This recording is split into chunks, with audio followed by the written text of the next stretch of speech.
Bonjour à toutes et à tous et bienvenue dans l'école du futur. Au programme aujourd'hui, on vous fait découvrir l'Amérique par le biais de documentaires, reportages et chroniques d'Arthur Genre. Portrait dans un instant. Et puis elle a une idée derrière la tech. C'est Jeanne Dreyfus qui est avec nous aujourd'hui et qui nous accompagne tout au long de cette émission. Jeanne, bonjour. Avec vous, on va parler des avancées de l'intelligence artificielle dans les jeux vidéo. Absolument, comme partout, les progrès de l'IA font rage et je dirais même plus que partout en fait dans les jeux vidéo, on en parle tout à l'heure. Génial. Et puis, de nombreuses études le démontrent, les enfants passent de plus en plus de temps le nez collé à leurs écrans et de plus en plus au plus jeune âge aussi. Les startups, heureusement, prennent le sujet à bras-le-corps et luttent contre la mauvaise utilisation des écrans par les enfants. Pour y parvenir, ils développent notamment des outils ludiques et pédagogiques. On en parle avec notre invitée du jour. Elle s'appelle Justine Mont-Saint-Jean. Elle est la cofondatrice de Dinseo. Bonjour Justine. Bonjour Philippe. Bienvenue sur ce plateau. On va en parler dans un instant, mais d'abord, focus. Beaucoup l'ont découvert dans Quotidien sur TMC, mais peu connaissent déjà Arthur Genre. Le journaliste a lancé dès 2015 sa chaîne YouTube consacrée à l'histoire et à la culture américaine. Une chaîne qui cartonne puisqu'il cumule plus de 142 000 abonnés. Let's go for the focus avec Xavier Terrade. Je me présente, je suis Arthur Genre et sur ma chaîne YouTube, je parle d'histoire et de culture américaine. Donc si ça vous intéresse, abonnez-vous et n'hésitez pas à me suivre sur les réseaux sociaux. Avant de se faire embaucher comme journaliste pour Quotidien sur TMC, Arthur Genre a étudié et travaillé entre 2018 et 2020 aux États-Unis. Une destination qui l'intéressait particulièrement, à tel point que dès 2015, le jeune homme a lancé sa chaîne YouTube consacrée à l'histoire des États-Unis et à sa culture. Une chaîne qui a 8 années plus tard, plus de 142 000 abonnés. Le jeune homme y avait donné notamment des clés pour mieux comprendre l'élection présidentielle américaine. Mais à chaque fois, les étrangers ont un petit peu de mal à comprendre le système américain. En 2016 par exemple, Hillary Clinton a perdu les élections alors qu'elle avait plus de voix que Donald Trump. Ça a laissé le monde un peu perplexe. Et pourtant, c'est tout simplement comme ça que fonctionne le système américain. Je vous explique tout. Après avoir débuté avec des vidéos d'un format allant de 15 à 30 minutes, Arthur Genre a plus récemment explosé les compteurs en offrant à ses fans des vidéos plus longues, entre 40 et 50 minutes. C'est notamment le cas de sa vidéo sur la mafia. Sa vraie histoire du parrain a été vue plus de 563 000 fois, son plus grand succès à ce jour. La mafia que l'on connaît aujourd'hui s'est développée en Sicile au milieu du 19e siècle, alors que la région était très instable politiquement suite à l'unification de l'Italie. À la base, c'était des sortes de milices privées engagées par les plus riches pour protéger leurs terres face aux nombreuses révoltes des paysans. La mafia sicilienne s'appelle la Cosa Nostra, notre chose ou ce qui est à nous, un nom que l'on ignorait encore à l'époque et que l'on va découvrir bien plus tard. MTV, Disney, le 11 septembre, les armes, mais aussi l'emblème du burger et le développement des fast-foods, rien ne lui échappe. Le fast-food a donc été une révolution qui raconte bien plus qu'une simple histoire de burger. C'est une institution qui a transformé la culture américaine, son économie et même ses paysages. Aujourd'hui, je vous raconte la folle histoire des fast-foods, un réel symbole des États-Unis pour lequel les Américains ressentent autant de fierté que de honte. Des contenus qu'Arthur Genre partage aussi parfois sur TikTok, mais dans un format beaucoup plus court. Comment utiliser les écrans de manière utile et raisonnée? Comment pallier la passivité des enfants face aux outils numériques? Et puis, enfin, comment l'éducation bouge aussi pour plus d'inclusivité dans ses rangs? On en parle dans la première partie du talk. Et aujourd'hui, à nos côtés pour en parler, Justine Mont-Saint-Jean, la cofondatrice de Dinseo. Derrière Dinseo, il y a deux femmes, Justine, une mère et sa fille, Dominique Sauquet et vous. En 2013, vous vous lancez toutes les deux dans la création de Dinseo avec une ambition, celle de créer des programmes d'entraînement cérébral à tous, adaptés à tous. Est-ce que vous pouvez nous présenter rapidement Dinseo ? Oui, on s'est créé en 2013 avec ma mère. En fait, on voulait faire des programmes, des applications d'entraînement cérébral, mais qui soient vraiment adaptées. On travaille avec des personnes qui ont la maladie d'Alzheimer, qui vont avoir un AVC, qui vont avoir des troubles autistiques, des troubles 10, des troubles TDAH. Et en fait, il n'y a rien aujourd'hui qui existait de hyper adapté pour eux, qui va s'adapter à leurs besoins cognitifs et les fonctions cognitives qu'ils doivent travailler. Et donc, on s'est dit, on avait vraiment envie de faire des applications en santé qui soient utiles et qui ne soient pas juste des gadgets qu'on a sur son téléphone. Et donc, on a commencé avec une version de jeu adaptée pour des personnes Alzheimer. Puis, progressivement, on a fait de plus en plus jeunes, des adultes post-AVC, des adultes autistiques, pour en venir à la fin à faire des applications dans l'éducation et pour les enfants et accompagner tous les enfants et les enfants qui ont des besoins particuliers. On va en parler effectivement dans un instant. On parle effectivement d'exercices cognitifs originaux, loin des applications souvent un peu infantilisantes qui sont disponibles sur le marché. C'est ça aussi votre différence chez d'INSEO ? Mais en fait, quand vous voulez faire de l'entraînement cérébral, ce qu'il faut, c'est faire de l'entraînement cérébral 3 fois par semaine pour qu'il y ait un impact dans la vie quotidienne. Et si on prend le cas des seniors, qui est le cas le plus frappant, si vous voulez des exercices de QI, ils ne vont pas le faire tous les jours pendant 20-30 ans, ça les gonfle. Et donc, nous, on a travaillé avec des orthophonistes, des ergothérapeutes, des neuropsychologues pour utiliser des jeux vraiment intéressants d'un point de vue intellectuel, c'est-à-dire on va faire des jeux avec de la littérature, des jeux où par exemple où il faut mettre des événements dans l'ordre chronologique, des jeux où on va apprendre des choses, travailler sur des proverbes, travailler sur la culture G, on va faire des puzzles mais avec des tableaux et à la fin il va y avoir un commentaire sur le tableau, ce qui fait que le public ne sent pas cette lourdeur de je dois faire de l'entraînement cognitif parce que mon neurologue me l'a demandé, que c'est important pour garder ma tête, mais ils sont dans l'optique de j'apprends, c'est cool, j'apprends, donc je continue à jouer et donc je reste sur l'application. Vous répondez effectivement donc à un besoin. Le premier programme que vous avez lancé en 2013 est un véritable succès qui invite votre entreprise à étendre son spectre d'action. Vous nous en avez parlé tout à l'heure. Vous développez à la fois des programmes pour les seniors, pour les adultes et puis aussi pour les enfants. Vous savez que dans l'école du futur, c'est ce qui nous concerne, l'éducation des jeunes. Parlez-nous de Coco, cette nouvelle application que vous avez lancée, nouvelle, pas si nouvelle d'ailleurs, puisqu'elle date il y a quelques années déjà. Alors, c'est Coco Pense et Coco Bouge. Avant, ça s'appelait Coco, oui. C'est Coco Pense. Donc, c'est 2 applications aujourd'hui. Non, en fait, c'est le programme Coco Pense et Coco Bouge. Au tout début, il n'y avait que la partie éducative qui existait, qui s'appelle Coco Pense, où il y a un peu plus de 30 activités éducatives adaptées pour travailler l'ensemble des fonctions cognitives. Et en fait, pendant le confinement, moi, je me suis retrouvée avec mes 2 enfants qui avaient 6 ans, qui étaient accros à leur tablette et pas de patrouille parce qu'il fallait que je bosse un tout petit peu, donc j'étais obligée de leur laisser la tablette. Et le moindre, vous savez, quand on n'avait que 15 minutes pour sortir, ils ne voulaient pas laisser la tablette. Et c'était vraiment des heures de négociation, alors qu'on n'avait que 15 minutes pour sortir par jour. Et c'est à ce moment-là qu'avec ma mère, on s'est dit, on va leur faire on va imposer une pause sportive, et on a développé la partie Coco Bouge, ce qui fait que dans le programme, on joue 15 minutes, on travaille ses fonctions cognitives, on apprend. Et là, au bout de 15 minutes, le coach dit « Attention, il faut faire une pause ». Et donc, l'enfant doit choisir une activité physique. Ça va aller de la relaxation, du yoga. Vous voyez le jeu 1, 2, 3 soleil. Et mes enfants, ils jettent en dehors de la tablette pour faire la plus belle statue. Ce qui fait que l'enfant se détache des écrans, s'aère le cerveau et peut revenir après ou pas sur l'activité éducative. Mais c'est vraiment lutter contre les écrans, mais en leur apprenant de manière ludique. Moi, je ne crois pas, et je l'ai vu pendant le confinement, au contrôle parental parce que c'est de la négociation permanente. Et on dit encore 5 minutes, encore machin, etc.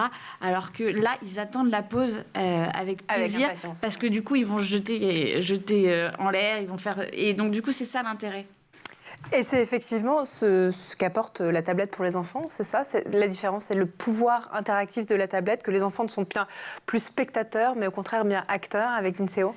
Ce qui est problématique dans l'utilisation des écrans, c'est ce qu'on appelle dans le jargon le syndrome zombie YouTube. Voilà, vous voyez, Expliquez-nous. En fait, quand on regarde YouTube, on est passif, on ne fait pas d'activité. Et l'enfant, son attention est captée. Alors que quand on travaille, on fait des jeux éducatifs, il y a plein de choses qui sont hyper intéressantes pour les enfants. Il y a notre programme Coco, mais il y a d'autres activités qui sont éducatives pour les enfants. Mais ce qu'il faut, c'est que l'enfant soit en interaction, que ce ne soit pas passif devant un film ou devant une activité qu'il ne va pas apprendre. Ou alors, si vous regardez un documentaire avec votre enfant, il faut interagir, mettre des pauses et lui poser des questions. Alors, qu'est-ce que tu as compris ? Qu'est-ce que tu penses qu'il va faire ? Toi, dans sa situation, qu'est-ce que tu ferais ? Et là, du coup, l'écran est utilisé intelligemment. Mais ce qui est très dommageable, c'est les enfants qui sont beaucoup trop jeunes et laissés derrière YouTube. Alors après, il y a des parents qui n'ont pas le choix. Pendant le confinement, je n'ai pas eu le choix. Il y a des parents qui ont des horaires de travail beaucoup trop durs et qui, du coup, ils doivent travailler, ils laissent l'enfant devant un dessin animé. Il ne faut pas culpabiliser les enfants parce que vraiment, on fait comme on peut de nos jours. C'est quand même hyper dur. Mais voilà, il faut savoir qu'il y a des outils qui aident à ne pas créer d'addiction aux écrans. À quel âge on peut commencer à utiliser Coco aujourd'hui ? Alors, on dit que c'est 5-10 ans, parce qu'effectivement, les recommandations ne sont pas avant 5 ans. Mais moi, mes 2 garçons en maternelle, évidemment, ils jouaient à Coco. Commencez déjà. Oui, voilà, parce qu'il y a des activités qu'ils aiment beaucoup. Même de petits calculs mentaux, ils aiment bien. Des puzzles, ils aiment bien. Les jeux de français. Et voilà, c'est juste faut de manière raisonnée. Alors, vous le dites, Coco propose effectivement une variété de jeux éducatifs spécialement élaborés, effectivement, pour renforcer les compétences essentielles en français, lecture, orthographe ou encore mathématiques. Concrètement, à quoi ça ressemble un exercice sur Coco ? Alors, vous avez du calcul mental.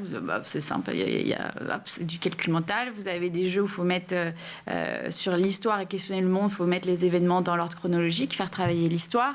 Vous avez des fables de La Fontaine. Par exemple, tous les parents qui en ont marre de réviser Le Corbeau et le Renard.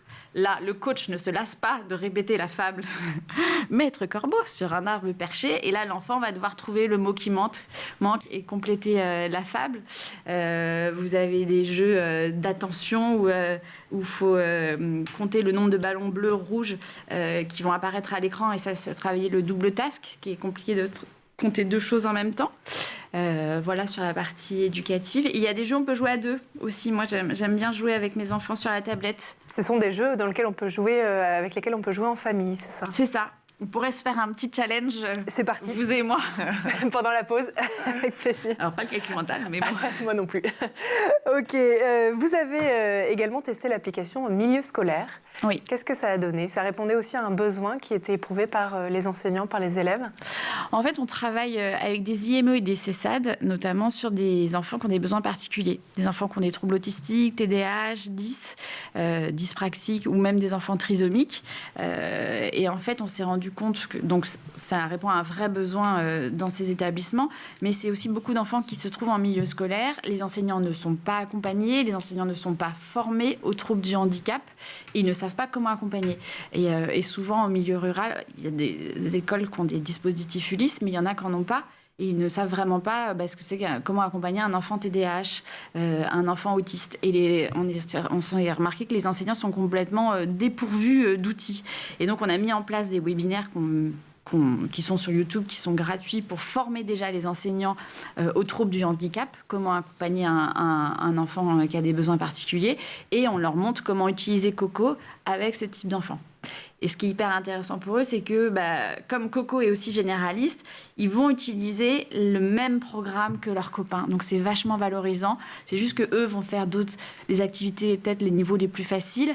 Mais voilà, je fais les mêmes jeux, je suis comme tout le monde. La même application pour tous. Vous avez aussi lancé une version pour les enfants hospitalisés.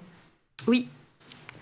La même application, là aussi ? Oui, c'est ça, exactement. Avec une messagerie, en fait, on travaille beaucoup dans le domaine de la santé. Et ce qu'on se trouve très dur, c'est les enfants qui sont notamment en hémato ou en cancéro, qui sont tout seuls dans leur chambre, qui n'ont pas le droit d'avoir de visite et qui s'ennuient. Et donc, du coup, le programme Coco peut les divertir. Tout simplement, comme ça fonctionne sans Wi-Fi, ça marche très bien dans un environnement hospitalier.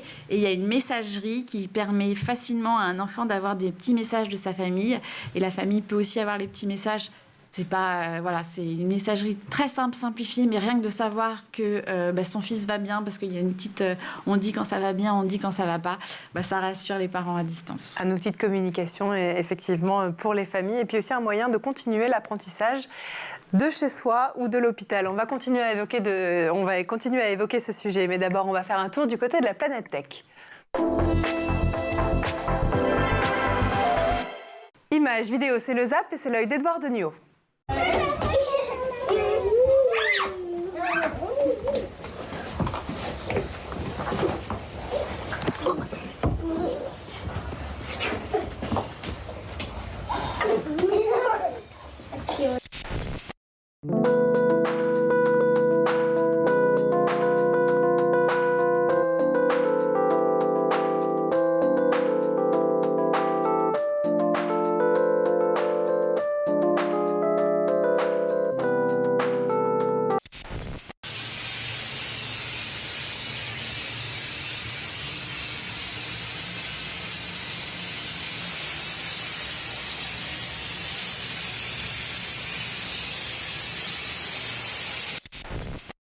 Hello?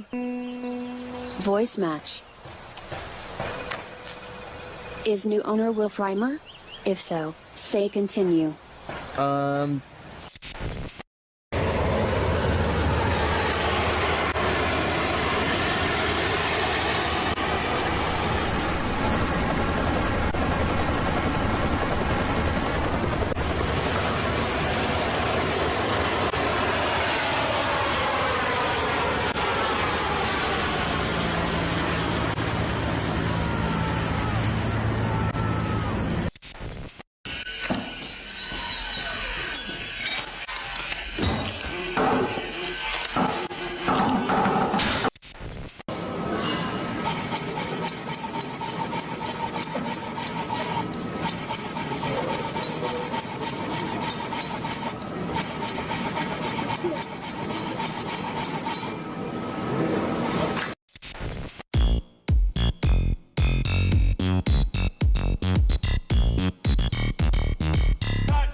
Et on est de retour, toujours sur le plateau de l'École du Futur et en compagnie de notre invitée Justine Monsaint-Jean, la cofondatrice de Dinseo. Mais juste avant, Justine, de reprendre nos discussions, on va laisser place à la chronique de Jeanne Dreyfus qui a une idée derrière la tech. Alors Jeanne, vous le savez, on en parle beaucoup dans l'École du Futur. Les progrès en matière d'intelligence artificielle modifient profondément de nombreux secteurs. C'est notamment le cas des jeux vidéo touchés par les avancées en la matière. Absolument. Toute la presse en parle. En plus, l'IA a envahi les jeux vidéo depuis les tests pour des bugs jusqu'à la production du scénario, en passant par l'interprétation des voix, jusque-là interprétées par des acteurs de chair et d'os, mais bientôt remplacés. Toutes les phases sont concernées. Il faut dire que le secteur, il est en ébullition. En mars, Ubisoft présentait à la Game Developers Conference de San Francisco son IA nommé Ghostwriter.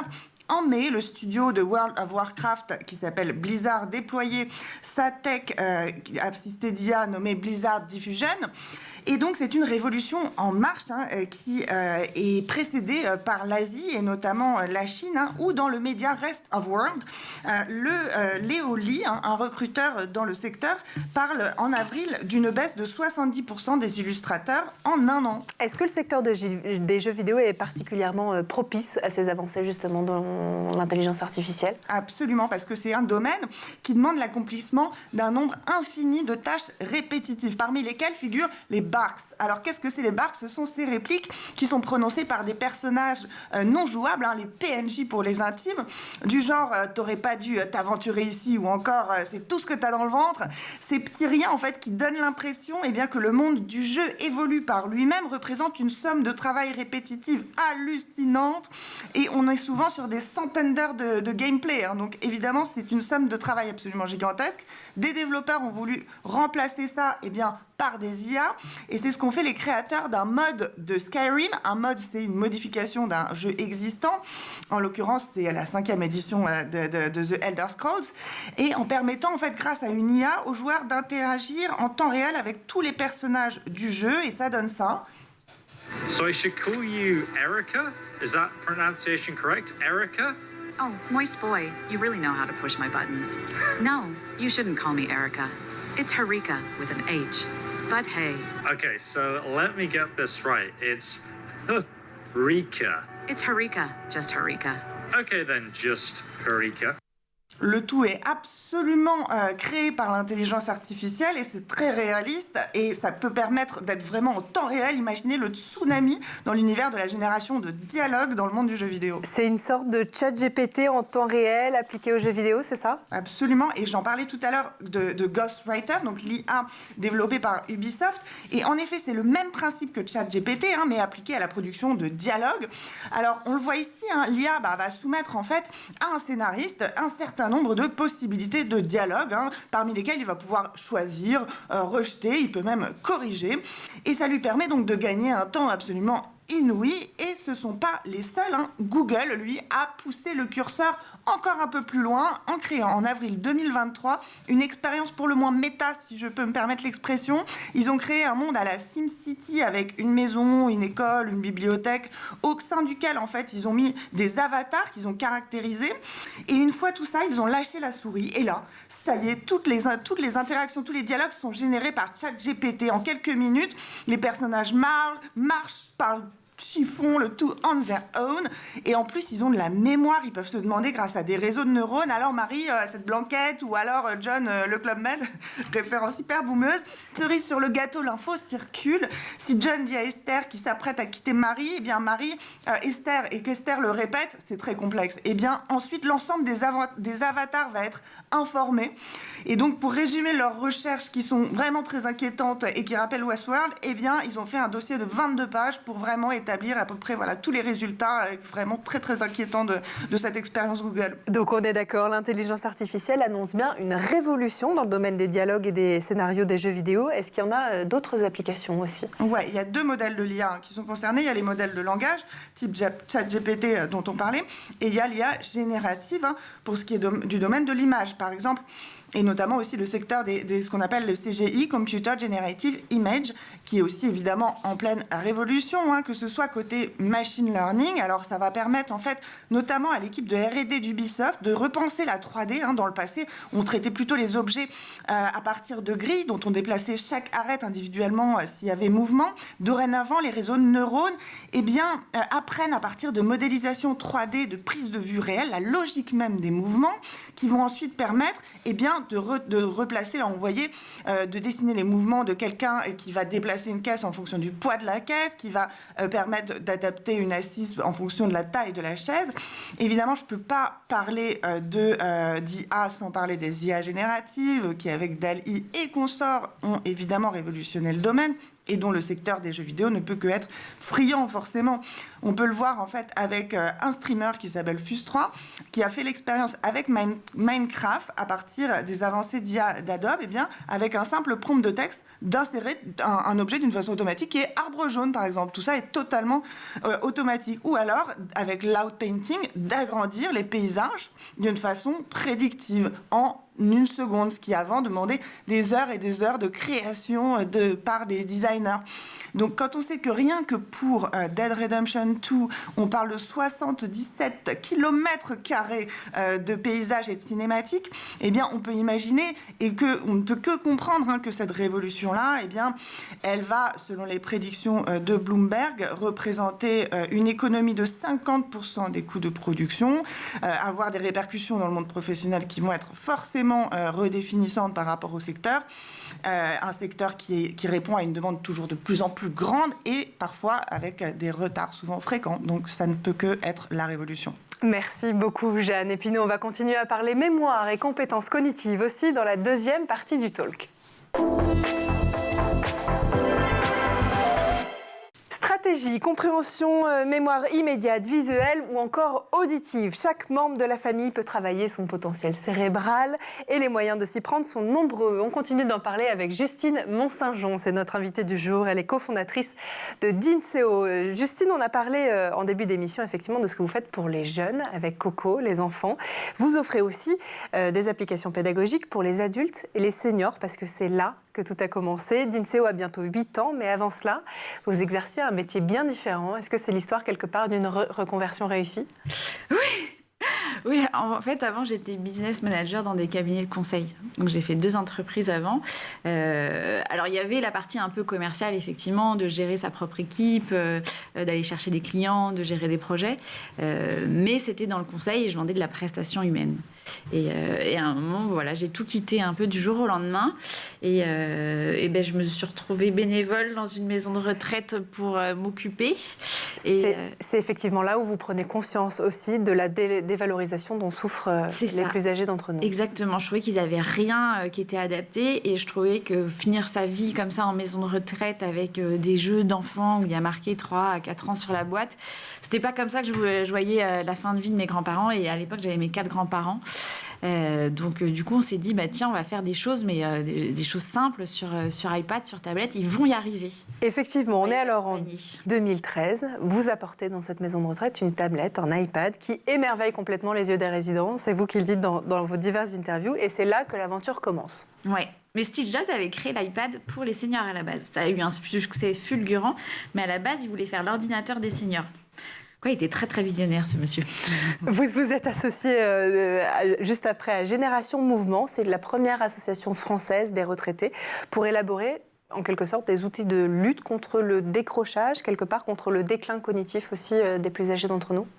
En fait, quand on est senior, et effectivement, ce qui touche les aînés ruraux, c'est qu'il y a à la fois le manque de stimulation cognitive, où là, on apporte une vraie solution, mais il y a aussi le manque de lien social. Parce que, et en plus, le Covid a fait que on vient moins voir nos grands-parents, ils sont plus isolés. Et donc, on a beaucoup travaillé avec eux sur maintenir le lien social. On a fait des jeux où on peut jouer à distance pour soutenir mamie, envoyer des challenges. On a même fait avec Apple sur FaceTime le fait de pouvoir jouer en visio en voyant mamie. Parce que si vous faites un FaceTime avec votre grand-mère, les jeux de discussion tournent un peu en rond. Alors que là, au moins, on partage un bon moment, on joue, ah tiens mamie, non, comment t'as pu oublier ça, tu t'es trompée, allez viens, on fait la belle. Ça crée un moment, ça crée du lien et ça permet d'accompagner ses grands-parents à distance et de faire ce comme on peut. Bien sûr, il y a un moyen aussi de les stimuler intellectuellement. Est-ce qu'il y a un moyen aujourd'hui aussi de mesurer l'impact de vos mesures, de ces applications auprès des personnes âgées ? Est-ce qu'il y a des études qui ont été menées ? Alors, on a fait une étude scientifique sur 6 mois où on a prouvé les bienfaits. C'est un hôpital qui l'a fait indépendamment parce qu'on l'a découvert 2 ans après qu'ils avaient fait une étude. Mais ils ont suivi une population de seniors et au bout de 6 mois, les seniors se sentaient mieux, avaient l'impression d'avoir moins de troubles de mémoire, ils étaient plus heureux et surtout au début de l'étude, ils jouaient 28 minutes par session et à la fin de l'étude, ils jouaient 39 minutes. Et les neuropsys nous ont dit c'est un peu exceptionnel parce que d'habitude, les gens se lassent en fait pendant 6 mois. Ils passent à une autre activité. Et en fait, quand ils ont essayé de comprendre pourquoi, les seniors ont dit c'est hyper ludique. En fait, je gagne des points, je gagne des trophées, j'oublie ce côté qui me fait un peu peur de entraînement cérébral. Surtout, à cet âge-là, ils ont quand même très très peur d'avoir la maladie d'Alzheimer, etc. Donc le fait que ce soit ludique, qu'il y ait un petit personnage coach qui vous donne des conseils personnalisés, ça rassure. Un succès auprès des enfants, auprès des personnes âgées et puis aussi auprès des grands de ce monde. Dernièrement, vous avez été sélectionné pour participer au Female Founder Programme d'Apple, un programme qui soutient les femmes entrepreneurs du secteur de la tech. Qu'est-ce que vous apporte cet accompagnement ? On était hyper heureuses parce que du coup, c'est pour les femmes. En fait, on a été sélectionnés pour faire partie de l'accompagnement des femmes dans la tech parce que on est encore peu représentés. Alors, on peut penser que dans la Silicon Valley, ils sont plus nombreux, mais pas du tout. Elles sont que 7% les femmes dans la Silicon Valley. C'est ça, exactement. Je pense que les chiffres en France doivent être encore plus bas. Mais le fait qu'ils nous accompagnent, alors c'est sur notre application pour adultes qui s'appelle Clint, donc c'est la version américaine, ils nous ont fait changer tout le design. C'était hyper intéressant parce qu'on a travaillé avec leurs designers, leurs développeurs. On était vraiment coachés, en plus aux horaires de San Francisco, donc c'était absolument merveilleux. Mais c'était un vrai coaching hyper personnalisé en disant ça fonctionne pas en termes d'UI, vous devriez travailler ça. Et en fait, l'application, elle a complètement été transformée. Si tu vois le truc, on a une application qui était bien peut-être pour le B2B, pour les résidents seniors. Et là, l'application, elle a vachement de gueule pour le B2C, quoi. Et c'est effectivement ce qui fait sa différence, puisque vous rêvez d'international aussi. Aujourd'hui, il y a combien de langues dans lesquelles Coco et vos autres applications sont disponibles ? Je crois qu'on existe en 8 langues. On existe évidemment en français, mais en italien, en Deutsch, en portugais, en chinois, en anglais. Et en fait, on a des différences aussi par pays. C'est-à-dire que les UK ne jouent pas avec les mêmes jeux que les Américains. Les jeux sur recettes de cuisine ne sont pas les mêmes. Les Italiens, ils ont leurs propres recettes. Et cette personnalisation, c'est ça qui me plaît énormément. C'est que c'est hyper personnalisé aussi pour ton ensemble. Le Québec, évidemment, c'est pas la même chose. Le créole, On a une version antillaise, donc on va vachement loin dans la personnalisation des jeux. Comment vous arrivez justement à toucher cette personnalisation? Vous vous appuyez sur des experts du secteur dans chacun des pays dans lesquels vous vous implantez? Oui, exactement. Ou juste, qu'est-ce qu'un senior de 80 ans connaît? Quelles sont ses références? La blanquette de veau, c'est le jeu dans notre jeu de recettes, mais les Italiens ne vont pas jouer avec une blanquette de veau. Monter sa boîte dans la tech quand on est une femme, c'est compliqué? Oui, c'est compliqué en France, je trouve. On dit qu'au début, au démarrage, on a l'impression qu'on a beaucoup d'aides. Effectivement, il y a des aides à l'innovation qui sont faites en France, mais finalement, quand on est déjà une femme, j'ai l'impression qu'on n'est pas crédible dans la tech. Moi, mon entreprise, je l'ai créée avec ma mère qui s'appelle Dominique, et tout le monde pense que c'est un homme, parce que c'est le CTO. Et obligatoirement, ça va être un homme, tu vois. C'est intéressant. Et en fait, non, il y a 2 femmes qui peuvent monter des choses dans la tech. Donc, je pense qu'en France, on est moins bien vu quand on monte son entreprise et qu'on est une femme, et moins bien vu encore plus quand c'est dans la tech. Donc c'est 2 fois plus dur de montrer, regardez, maintenant ça fait 10 ans qu'on existe, c'est difficile tous les jours, mais on est là, faites-nous confiance. 10 ans aussi dans le secteur de l'éducation, j'ai pas envie de rajouter une couche, mais c'est quoi aussi de monter son entreprise dans le secteur de l'éducation? C'est un secteur qui se porte bien aujourd'hui? En toute franchise, non. Je trouve que c'est un secteur qui est difficile. Nous, on est considérés ce qu'on appelle des EdTech en France. Ça fait 2-3 ans qu'on est présent vraiment dans le domaine des EdTech et on prospecte auprès des écoles, des centres de loisirs. Je trouve que c'est un milieu qui est très difficile parce que les enseignants n'ont pas forcément le temps d'étudier les solutions numériques. Ils n'ont pas le temps, les moyens d'acheter des ressources pédagogiques. Il y a plein de choses qui sont faites autour des EdTech, mais ils n'ont pas le temps, ils n'ont pas les moyens et puis ils ne sont pas accompagnés. Nous, on a des enseignants qui nous ont dit « J'aimerais beaucoup développer le numérique, mais mes enfants, quand ils arrivent à l'école, en CM1, CM2, ils ont déjà passé 3h30 dans une journée sur un écran. » Parce qu'on a fait une enquête, en fait, on a mis en place gratuitement des ateliers de sensibilisation à l'utilisation des écrans auprès des écoles. Et il y a un questionnaire de début où les enfants le remplissent et disent quand est-ce qu'ils utilisent des écrans. On l'a fait auprès de 3000 enseignants et la moyenne était 3h30 de temps sur les écrans parce qu'ils ont des télés dans leur chambre en CM1, CM2, ils petit déjeunent avec YouTube. Et donc les enseignants se sont dit c'est compliqué de rajouter une partie tech derrière à ce niveau-là.